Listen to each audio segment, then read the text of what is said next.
Bienvenidos a un nuevo episodio del ciclo de formación ambiental de Circularis. Hoy vamos a tratar el tema ciudades sostenibles. Y entonces te pregunto, ¿cuál es tu ciudad ideal? ¿Qué características tiene? ¿Cuáles son las variables que forman parte de este imaginario? Seguro aparecen otros conceptos vinculados a la inclusión, vinculados a la sociabilidad que permite esta ciudad. Entonces, hoy lo que vamos a ver son justamente todos estos componentes que hacen a nuestro bienestar. Y que esto no tiene que ir para nada en contraposición al proceso mismo de urbanismo, ¿sí? Que no conforma un problema necesariamente, sino un síntoma inevitable del desarrollo. Por tanto, este síntoma o esta evolución, este crecimiento propio de un organismo vivo, tal como es la ciudad, puede también enfocarse desde una perspectiva sostenible.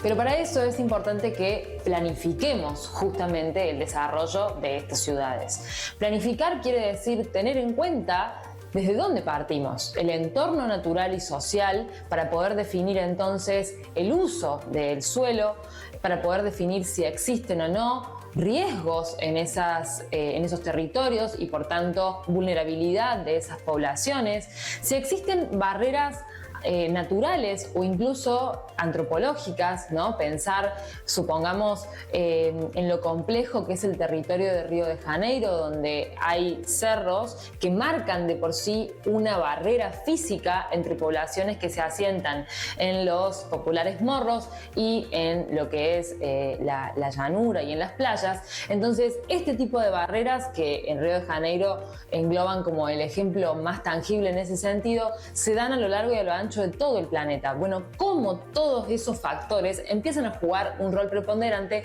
para poder pensar también en los usos del territorio, en la comunicación entre la población, la comunicación en un sentido amplio, entre los servicios, factores que es necesario que podamos planificar tanto desde los gobiernos municipales como también integrando, ¿sí?, el sector privado, el sector académico, como vamos a escuchar al final de esta capacitación al experto invitado del día de hoy, Lucas Vanoli, que va a profundizar sobre estos temas y sobre todo en la datificación de todas estas variables, pero que todo esto conforma la base necesaria para el ordenamiento ambiental de nuestro territorio. Porque el ordenamiento ambiental también propone que las soluciones nazcan desde adentro de las ciudades. Primero que nada, no exportar soluciones, ¿no?, y pensar que lo que funcionó en un lugar podría funcionar en otro, o no pensar linealmente, ¿sí? La típica de creer que si tenemos una calle muy transitada, la solución va a ser agrandar la calle o permitir que exista un carril más para poder solucionar ese problema. En realidad pensemos, ¿no?, que si toda la población contara con un auto, nunca llegaríamos a abastecer la demanda de vías justamente para transitar. Ahora, ¿cómo hago yo para desincentivar que las personas busquen su vehículo propio y particular para andar por nuestra ciudad? Bueno, y ahí es donde empiezan a nutrirse estas otras alternativas vinculadas, por ejemplo, al transporte público, vinculadas, por ejemplo, a una seguridad al peatón que se encuentre a gusto y que a la vez encuentre cerca las alternativas que necesita, ¿sí?, en donde aparece este concepto de ciudades de 15 minutos, donde a pie o en bicicleta yo puedo acceder a todo lo que necesito desde mi hogar, sean servicios, sean escuela, trabajo, ¿sí?, donde yo todo eso lo pueda hacer sin la necesidad de subirme a un vehículo propio. Entonces, hay que pensar también que estas soluciones, como bien decimos, se gesten desde el propio municipio, desde la propia ciudad, y que puedan de esta manera ir respondiendo de forma viva y de forma constante y evaluando continuamente la factibilidad de esas políticas y de esas iniciativas momento a momento. Y retomando también la necesidad de que las ciudades se conviertan en un polo de bienestar, en donde la gente no tenga que buscar en el afuera, ¿no? En tener que irse a vivir afuera, alejados de la ciudad, para poder encontrar ese bienestar en un sentido amplio, ¿no? En un sentido tanto psicológico, cultural, como también económico, ¿sí? Porque si no, siempre buscando alternativas afuera, al final lo que terminamos fomentando es un crecimiento horizontal y tarde o temprano esa tranquilidad que yo buscaba inicialmente, después se vuelve a poblar y es donde siempre empiezo a buscar alternativas afuera. Entonces también para poder aplicar la sostenibilidad es necesario volcarnos en el interior de nuestro problema e encontrar esas soluciones de forma coordinada y para hacia adentro, no hacia afuera.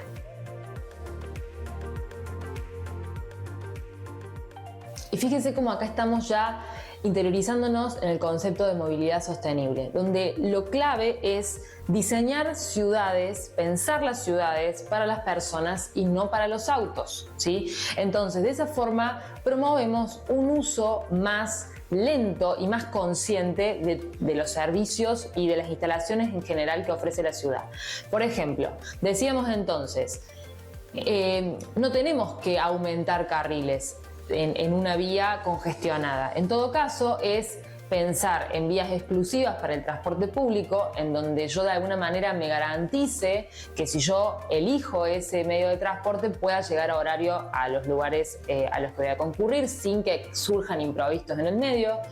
Después, poder también agrandar el espacio destinado para caminar. Entonces, esto permite que haya una circulación más lenta y por tanto una mayor posibilidad de que las personas en ese paseo elijan comprar, ¿sí? En comercios cercanos. No es lo mismo una calle en donde la circulación es rápida y entonces yo no tengo tiempo de ver qué comercios existen o no tengo tiempo incluso de detenerme para poder acceder. Caminando es diferente. Y esto, ¿no? Una mayor circulación de personas en un territorio también promueve un mayor control social, ¿sí? No hay mejor seguridad en ese sentido que una vereda en donde exista esa interacción, en donde haya personas seguras de refugiarse en distintos locales, por ejemplo, e incluso, ¿no? Esto de el mismo control social de un montón de personas estando presentes con vos mientras uno habita esos espacios.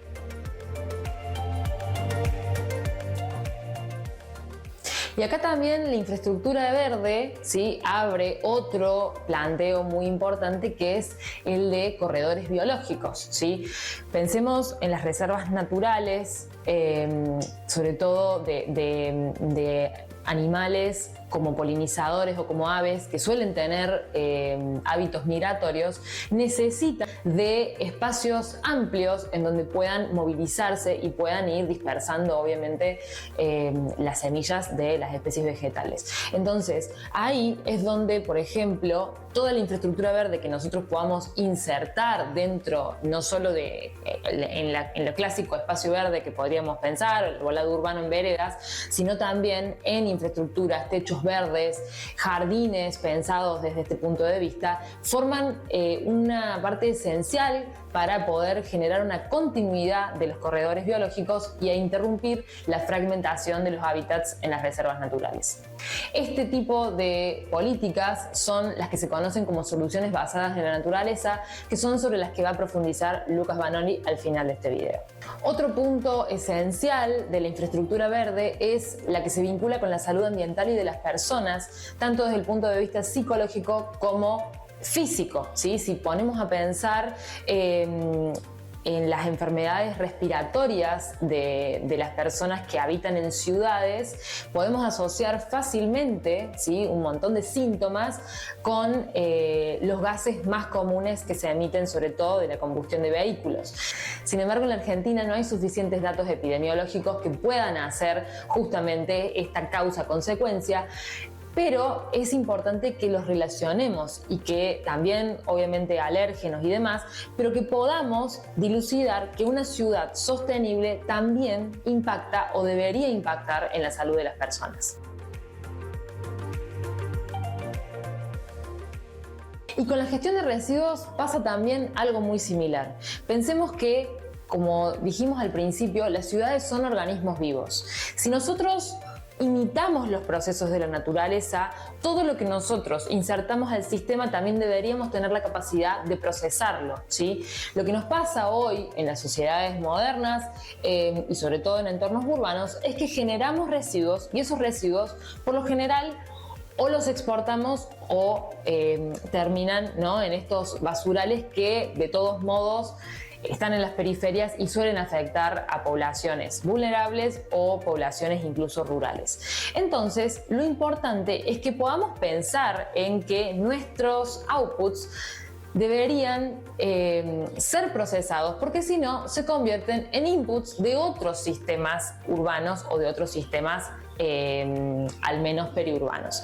Entonces, es necesario plantear la economía circular como una forma de poder cerrar el círculo, de poder funcionar y gestionar de forma sistémica nuestros residuos. Sin embargo, sería cotado pensar en el enfoque de las ciudades sostenibles meramente desde una perspectiva ambiental, porque también resulta fundamental para la integración social y económica en contraposición a la fragmentación que muchas veces caracteriza a las ciudades de América Latina. De esta manera, esta conectividad e interacción garantiza un mejor acceso a los servicios y bienes que otorga la ciudad, como también a una mayor seguridad y sentido de pertenencia a los territorios a los que habitamos. Entonces, con todo esto te invito a preguntarte: ¿qué cambios te imaginas que harían que tu barrio fuera más sostenible en ese sentido? Bueno, de esto vamos a hablar un poco con nuestro invitado del día de hoy. Bueno, ahora sí, estamos acá con Lucas Vanoli, que es magíster en Ingeniería y Tecnología Ambiental, magíster en Demografía, doctorando en Demografía también, diplomado en Smart Cities, licenciado en Gestión Ambiental y investigador, docente y consultor independiente. Así que bueno, muchísimas gracias, estamos como muy contentos y es un honor tenerte acá para hacerte muchas preguntas sobre este tema que nos convoca tanto y es muy interesante para poder profundizar a futuro cómo queremos plantearnos también las ciudades. ¿Cómo se manifiestan las islas de calor y qué medidas podrían ser más efectivas para reducirlas? Bueno, la isla de calor, en realidad lo interesante ha sido estudiarlo, porque había mucha teoría y mucha conceptualización al respecto, y recién cuando le pudimos poner números, construir los mapas, ver qué zonas sí, qué zonas no, recién ahí pudimos tomar real dimensión del fenómeno de isla de calor, que no es tan estandarizado como uno tenía la idea antes de entrar a fondo y jugar un poco con el barro, por así decirlo. Sí hay una relación absolutamente directa entre mayor construcción o más impermeabilización y temperaturas de las superficies. Ahora eso, trasladado a temperatura del aire, también hay un delta, digamos, también hay una diferencia, ¿no? Que la superficie esté más caliente es probable y es entendible que la temperatura del aire también, pero en realidad no está medido, o está poco medido. La única forma de medir eso es instrumentar toda la ciudad, llenarla de termómetros y que recaben datos por mucho tiempo. Eso no está hecho. Lo que sí hemos logrado hacer, digamos, del equipo de investigación es medir temperatura de superficie y tener algunos puntos de control de temperatura del aire, ¿no? Bueno, y aparecen algunas cosas muy interesantes, como por ejemplo el efecto de la circunvalación es mucho más caliente que su entorno inmediato, como por ejemplo los espacios verdes al lado de la circunvalación. Y esto es lo que yo te digo, que una cosa es la temperatura de la superficie respecto a la temperatura del aire. No tenemos hoy datos suficientes para poder afirmar que la temperatura del aire por culpa de la circunvalación es más alta. Claro. Es una hipótesis aceptable y lógica, pero no la podemos verificar todavía. Al mismo tiempo, esta idea de la isla de calor nos interesaba ver, pero si me hace calor en una zona industrial, o si es más caliente, no me afecta el sueño, por ejemplo, o no me afecta a población en edad avanzada porque en realidad no están en esos sitios. Sí me puede afectar la productividad o la eficiencia.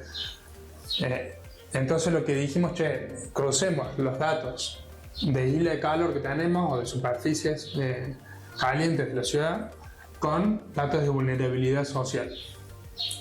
Entonces hemos cruzado el mapa de isla de calor con el mapa de vulnerabilidad social, que ya de por sí el mapa de vulnerabilidad social es toda una ciencia, digamos, de qué vamos a entender por vulnerabilidad.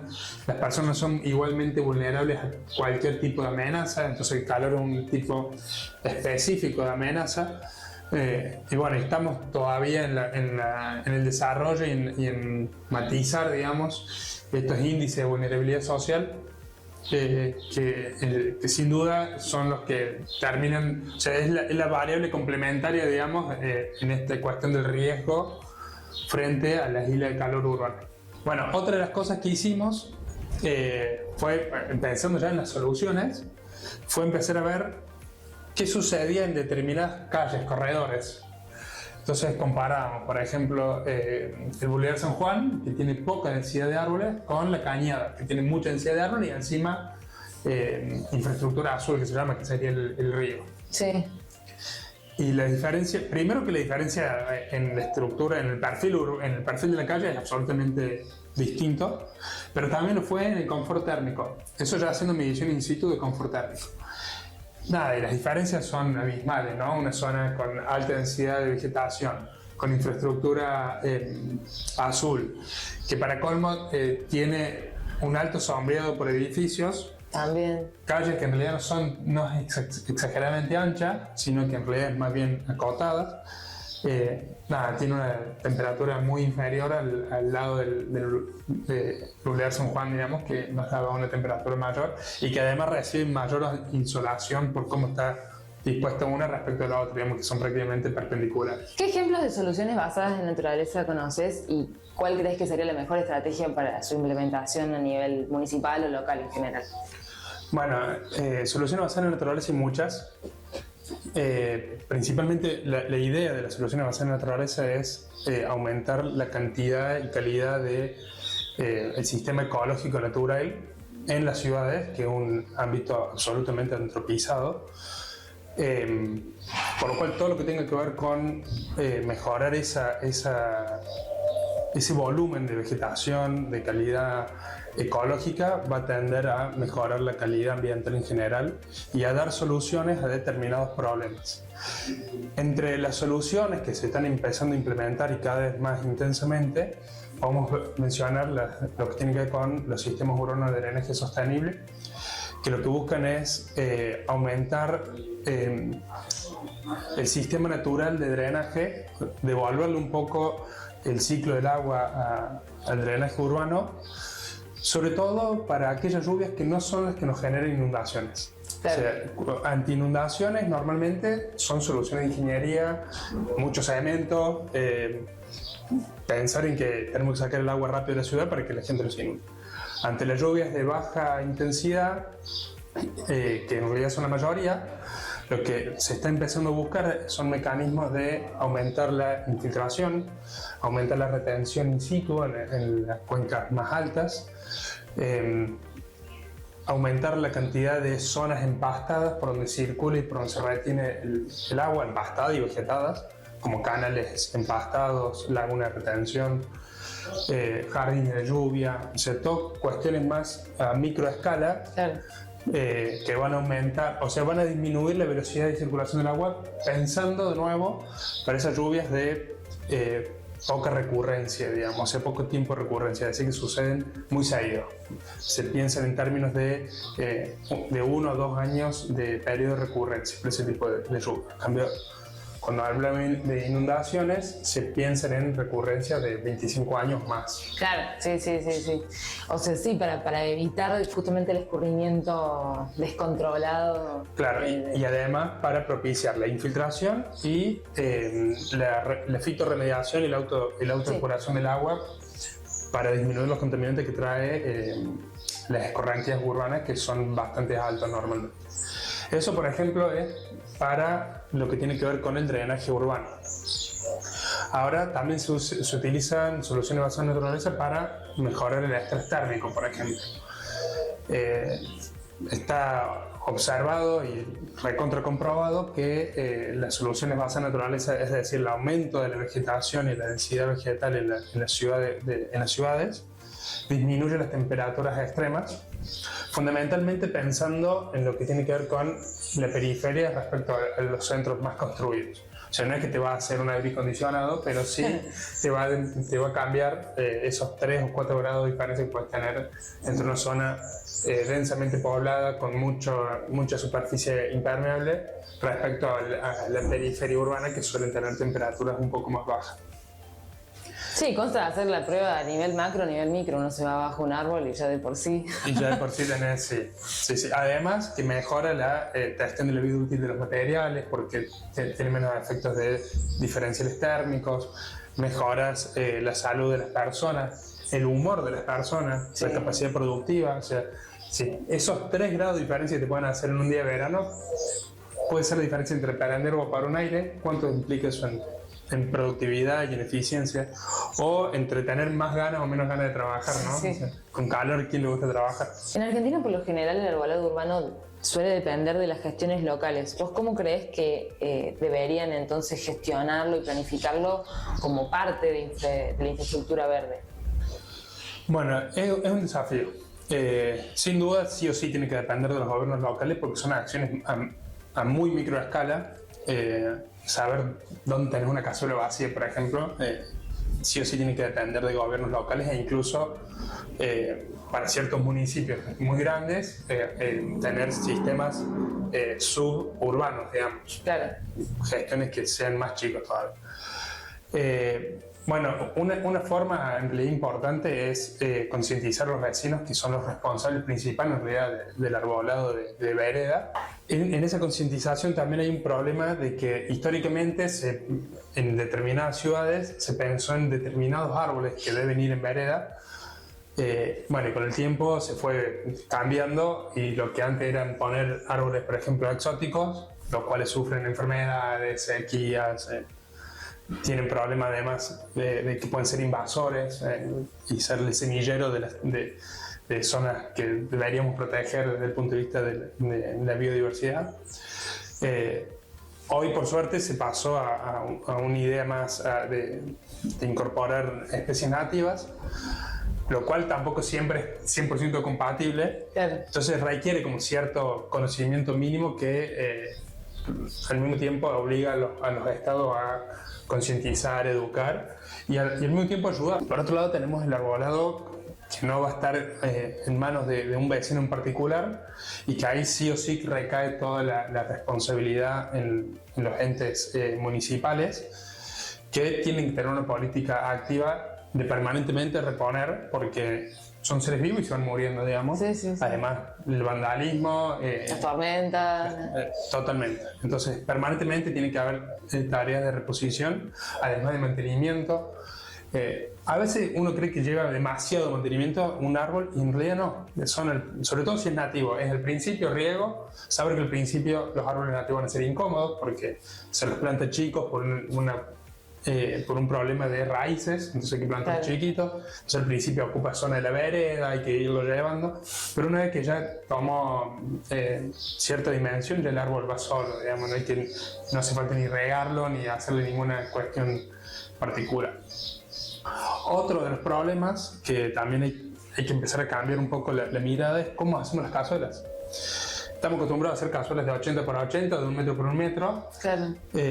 Siempre pensando que la cazuela termina siendo iba a decir una molestia, pero más que una molestia es como un obstáculo para el peatón. Entonces no podemos agrandar cazuelas hacia la línea municipal, sino en paralelo. Porque en paralelo en realidad no molestaría al peatón y sí le brindaría mayor superficie de infiltración y de respiración a las raíces. Claro, paralelo a la vereda, digamos. Entonces empezar a pensar en cazuelas más bien lineales que busquen recuperar un poco esto de lo que hablábamos hace un ratito sobre las soluciones basadas en naturales. En muchas ciudades del país los barrios periféricos suelen tener menos cobertura vegetal. ¿Cómo se podría hacer para revertir esta desigualdad ambiental? Bueno, es una buena pregunta. Creo que sería importante distinguir que hay determinados barrios de la periferia de la ciudad que tienen menos cobertura, porque también se observa que la periferia urbana sigue teniendo más cobertura que las zonas céntricas. Pero hay determinados barrios que además suelen coincidir con barrios vulnerables, donde la cobertura vegetal es menor, precisamente por la forma en que se densificaron originalmente. Sí, y cómo fueron evolucionando, digamos, que los hijos no tenían dónde vivir, entonces se hicieron su casa en el fondo del patio, entonces fueron perdiendo superficie permeable y capacidad de cobertura vegetal, además de que son zonas donde, también por características socioeconómicas, difícilmente se vayan en altura, o sea, siempre la densificación se da por ocupar más el espacio horizontal. Bueno, creo que una política de vivienda sería indirectamente beneficioso hacia mejorar también las condiciones de cobertura vegetal de estos barrios. También es cierto que no necesariamente el árbol tiene que estar en la puerta de tu casa, digamos, sino que los beneficios ambientales que puede generar... Sí, son... claro, se podría pensar en revegetar ciertos corredores donde tenemos posibilidades de ocupar con vegetación, mejorar la densidad vegetal de las plazas que hay en estos barrios, que generalmente están o están cuidados o están muy apropiadas por los vecinos, entonces aumentar la cobertura vegetal y la densidad vegetal, sumar los estratos, bueno, eso puede ir en sintonía de mejorar la cobertura vegetal de estas zonas. Digo, tampoco, si bien es súper importante eso, tampoco tener miedo a la no vegetación en determinados lugares, ¿no? Y buscar soluciones que sean alternativas a eso cuando no se puede. Y pienso a veces que, por ejemplo, muchas ciudades de Europa, que podríamos siempre considerar que son ciudades bastante sostenibles por su configuración urbana que tienen grandes zonas sin vegetación, porque las calles son muy angostas, porque son históricas. Porque son históricas, porque nacieron así. Y bueno, y no reniegan de eso. O sea, a veces sí buscan alternativas como poner maceteros, pero el problema del mantenimiento del macetero, que terminan siendo plantas muertas. Entonces tampoco se reniega demasiado. Sí, esta política de donde entra un árbol, ponerlo. Claro. O sea, eso, de hecho, París hizo mucho eso. Ya históricamente viene con política pública de eso y han logrado aumentar la densidad vegetal de todas las ciudades, digamos. O sea, donde entra un árbol, se pone. Sí. Y se habla cada vez más de las ciudades de 15 minutos y de las ciudades pensadas para las personas, no para los autos. ¿Cómo se puede adaptar este formato por ahí a nuestras ciudades de Argentina o de Latinoamérica, que suelen estar un poco más fragmentadas? Hay como dos temas ahí importantes. Uno que tiene que ver con la fragmentación urbana y la segregación residencial, que la podemos ver desde muchas perspectivas. En Latinoamérica lo que más estudiado está es la segregación residencial socioeconómica, pero también podemos hablar de segregación residencial étnica, etaria, hasta por gustos de helado, si queremos. Pero sí es importante rescatar que estos estudios de segregación residencial, que han sido principalmente dirigidos desde la perspectiva socioeconómica, tienen una explicación, digamos, que son las desigualdades sociales. En ese sentido, la distancia y la expansión urbana a veces juega un poco en contra de querer integrar a las personas dentro de una ciudad, fundamentalmente por una cuestión física, que es que te alejas unas personas de las otras, digamos. Entonces, sí, solamente pensando en la probabilidad de que una persona se cruce con otra, se reduce. A eso se le pueden agregar otros condimentos como la autocorrelación espacial, que es que zonas pobres están rodeadas de zonas pobres y zonas ricas son rodeadas de zonas ricas. Eso, cuando se lleva muy al extremo, suceden estas situaciones que puede haber hasta un muro que separa literalmente una zona muy acomodada de una zona altamente vulnerable.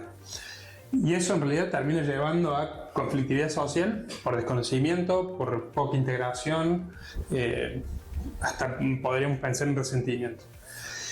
La contra de todo eso, o sea, para contrarrestar todo eso, es pensar en estas ciudades que estén más integradas, que resulta difícil llevarlo de forma obligatoria, digamos, porque es raro obligar a alguien a vivir de una determinada forma, pero sí te pueden incentivar.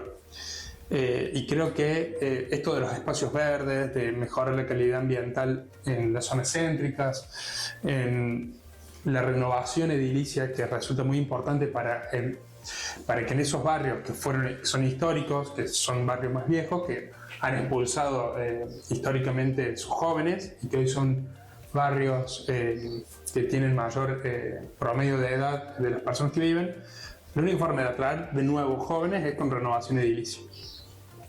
Entonces hay que repensar esos procesos de renovación edilicia, que si pensamos en ciudades como la ciudad de Córdoba, podemos poner el ejemplo del Cerro de las Rosas, que sin renovación es un barrio que va a tender a perder población, claro, y a la larga perder valor desde el punto de vista económico del valor de la tierra. Bueno, todo esto tiene que ver con la integración urbana de alguna manera, porque una de las formas de integrar es renovar con densificación. Esto implica, así como les decía, que expandir la ciudad reduce la probabilidad de interacción, densificarla va a aumentar la probabilidad de interacción, además de aumentar la cantidad de servicios que va a haber en el sector, por una cuestión simple de oferta y demanda. Claro, sí. Además que termine siendo una ciudad mucho más barata, en el sentido de los servicios públicos, las infraestructuras, la necesidad de seguridad. Primero porque solamente con el hecho de pensar que tenés menos superficie de calles, menos longitud de cables, menos distancia de recolección de residuos, menos distancia de logística, todo eso va a llevar a que estas ciudades más compactas se integren más, sean más competitivas, y así es como llego a la respuesta de esta idea de la ciudad de 15 minutos, que es pensar que tenés que tener a menos de 15 minutos todos los servicios que usas normalmente. En realidad esto de la ciudad de 15 minutos es como el eslogan de buscar la densificación inteligente de las ciudades. Obviamente que todo proceso de densificación va a llevar a necesidades de infraestructura acordes, necesidades de integrar de alguna manera la idiosincrasia previa de un barrio, que no es fácil, digamos, porque en general hay resistencia social, digamos, claro, a esos cambios, sobre todo en la gente más local. Entonces, bueno, son procesos que requieren tiempo, requieren consensos, y a veces también aceptar que puedes tener parte de la sociedad en contra, digamos, de algún proceso de cambio que tiene que ver con la mejora de la calidad urbana general, digamos. Los edificios y la industria de la construcción generan un alto impacto ambiental. ¿Qué cambios consideras urgentes para hacer estas construcciones más sostenibles y con menor huella de carbono? Sí, en el mundo la industria de la construcción y los edificios, o sea, la operación de los edificios, genera aproximadamente un poco más del 35% de las emisiones globales de efecto invernadero, o por lo menos están explicadas por ellos. Por lo cual, sin duda, hay mucho por hacer en este sector. Desde la extracción de materias primas de forma más sostenible, con hormigones con menos huella de carbono, hasta el uso de materiales más nobles en este sentido, como la madera, por ejemplo, son alternativas que se están empezando a estudiar, pero y se están aplicando ya, pero fundamentalmente puede recaer en cuál es la eficiencia energética de los edificios luego construidos. Hay mucho por hacer. De hecho, se habla, el IPCC y la Agencia Internacional de la Energía hablan de que tenemos que reducir urgentemente el consumo de energía de los hogares y de las construcciones. Tanto es así que hasta es necesario la renovación de edificios viejos para que sean más eficientes energéticamente, y han explotado muchas muchos estándares en eficiencia energética, tanto en la operación como en la construcción. Pienso en las normas LEED, en las normas EDGE o normas más locales que pueden ser de etiquetado edilicio, que lo que tienden es a, por un lado, a mejorar la aislación térmica, que es uno de los grandes responsables del consumo energético, tanto para enfriar en verano como para calentar en invierno, así como mejorar la eficiencia en la iluminación, en la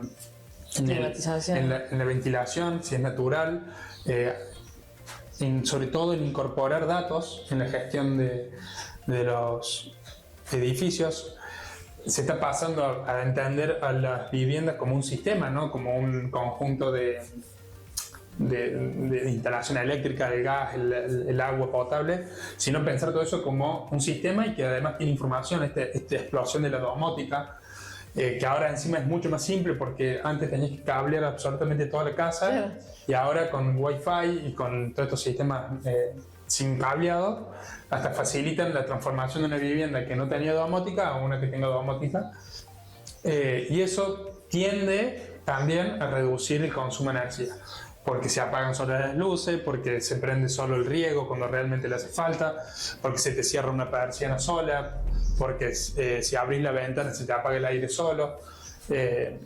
O sea, todo eso que tiene que ver con la electrificación es muy importante y obviamente va a nacer y va a crecer durante un tiempo en un determinado sector de la sociedad y que poco a poco va a ir derramando también hacia que el resto de los hogares pueden ir tomando estas soluciones altamente tecnológicas, pero sin duda la aislación térmica no es propio de un sector de la sociedad, sino que todos los sectores lo pueden hacer, y a veces la climatización pasiva, que es sin utilizar energía, termina siendo una de las soluciones más efectivas, digamos, para todos los sectores de la sociedad, que tienen que ver con la aislación de techos y paredes, con la pinturas reflectivas, abrir la ventana en la mañana y cerrarla al mediodía, poner un ventilador en vez del aire acondicionado, digamos, son todas soluciones que tienen que ver con esto de la eficiencia,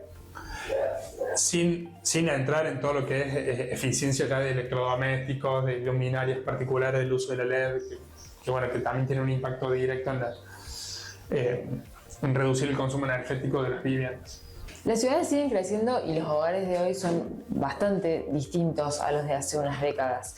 ¿Cómo influyen estos cambios demográficos y de formas de habitar en la sostenibilidad urbana? Bueno, creo que es una pregunta muy interesante porque nos hablan de cómo cambió la forma de ocupar los hogares, de ocupar las viviendas. Este proceso, me remonto un poco más atrás demográficamente, este proceso de disminución de la fecundidad que ha tenido sistemáticamente el país y se ha intensificado muchísimo a partir del año 2015 en adelante, donde ya estábamos por debajo de los niveles de reemplazo, donde probablemente hacia 2050, o sea, en medio del siglo, ya el país deje de crecer demográficamente.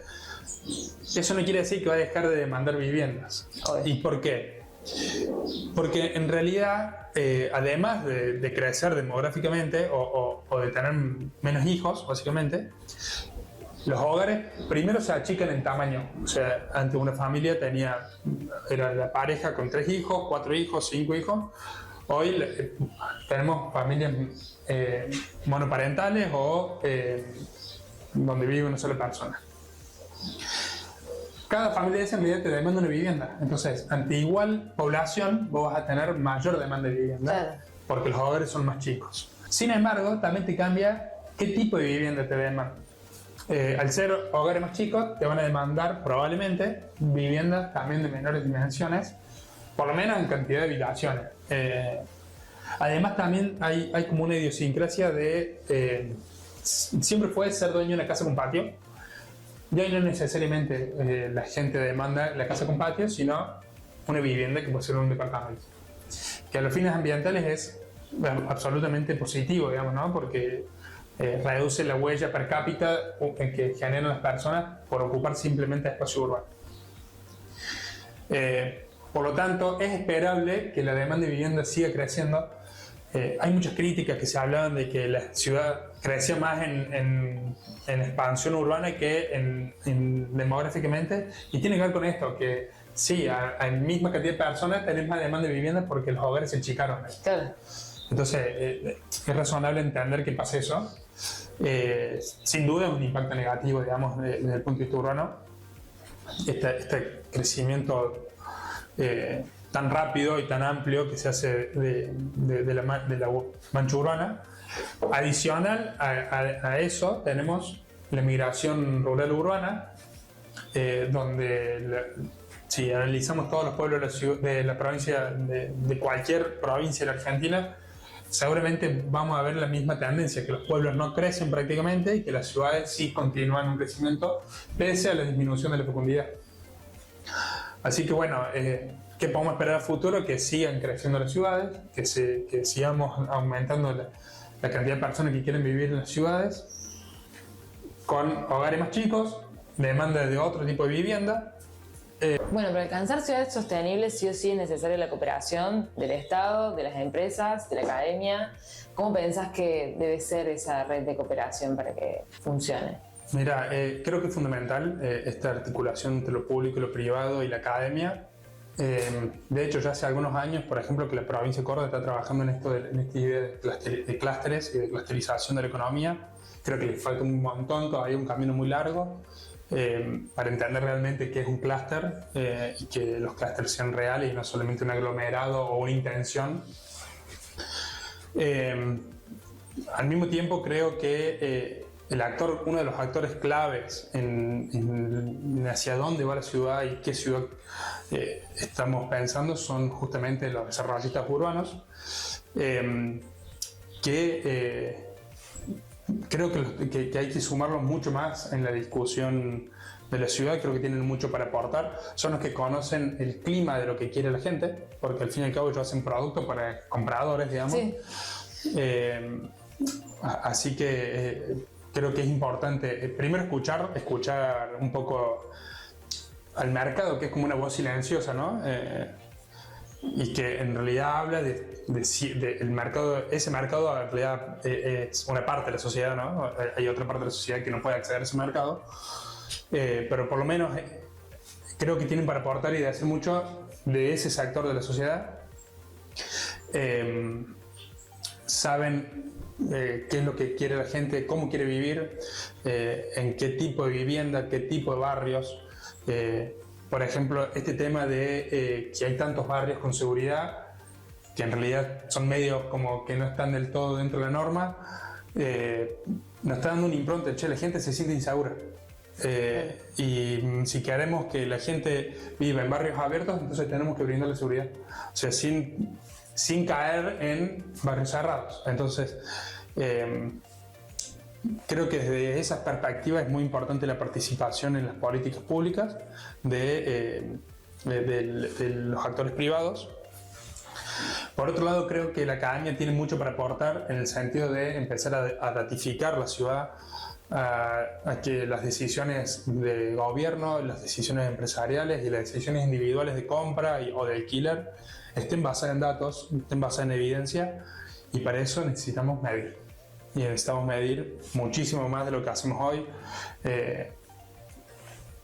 De hecho, la gestión pública ha mejorado mucho en realidad en lo que tiene que ver con mediciones, pero nos falta muchísimo más. Que las mediciones sean sistemáticas, que no se modifiquen de gobierno a gobierno, que las mediciones sean representativas territorialmente, que no sea un punto, por ejemplo, o una muestra, o que no sea una encuesta que muchas veces no son representativas. Y ahí es donde yo creo que tiene que jugar un poco el papel de la academia y el papel de los desarrollistas o el ámbito privado. Y por otro lado, el Estado tiene que también tener la capacidad de ver cómo resuelve lo que el mercado no pudo resolver. Cómo resolver el acceso a la vivienda, el derecho al acceso a la vivienda, cómo resolver esto de que ese acceso a la vivienda sea con integración social. Pensemos que el que genera el empleo a veces está dentro del mercado y el que necesita el empleo a veces está fuera del mercado. Entonces, claro, ¿cómo lograr que se cruzan. Sí, sí, sí.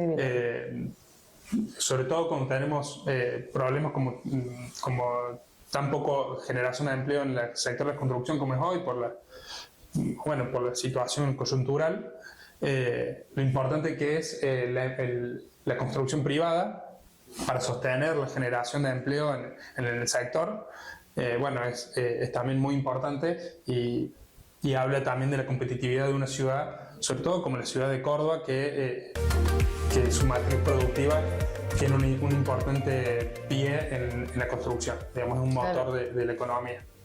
Industrial incluso también, industrial, residencial, Así es, a la urbanización. Bueno, muchísimas gracias Lucas por acompañarnos y nos vemos en el próximo capítulo del ciclo de formación ambiental de Circularis.